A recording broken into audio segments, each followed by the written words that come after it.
2 Corinthians chapter 10, New International Version.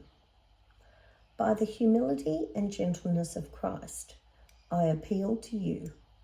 I, Paul, who am timid when face to face with you, but bold towards you in a way. I beg you that when I come, I may not have to be as bold as I expect to be towards some people who think that we live by the standards of this world. For though we live in the world, we do not wage war as the world does.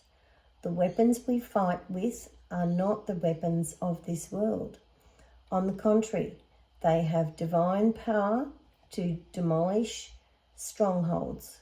We demolish arguments and every pretense that sets itself up against the knowledge of God, and we take captive every thought to make it obedient to Christ. And we will be ready to punish every act of disobedience once your obedience is complete. You are judging by appearances. If anyone is confident that they belong to Christ, they should consider again that we belong to Christ just as much as they do. So even if I boast somewhat freely about the authority the Lord gave us for building you up rather than tearing you down, I will not be ashamed of it. I do not want to seem to be trying to frighten you with my letters. For some say his letters are weighty and forceful, but in person he is unimpressive and his speaking amounts to nothing. Such people should realize that we are in our letters when we are absent. We will be in our actions when we are present.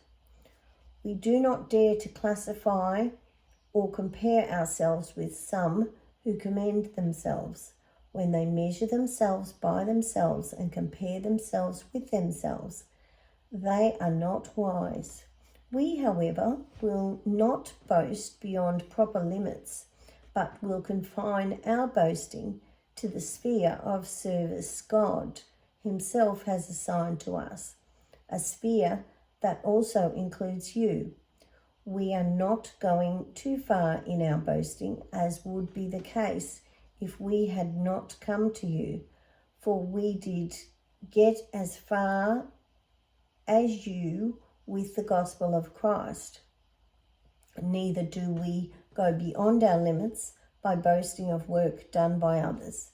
Our hope is that, as your faith continues to grow, our sphere of activity among you will greatly expand, so that we can preach the gospel in the regions beyond you. For we do not want to boast about work already done in someone else's territory, but let's the one who boast in the Lord. For it is not the one who commends himself who is approved, but the one whom the Lord commends.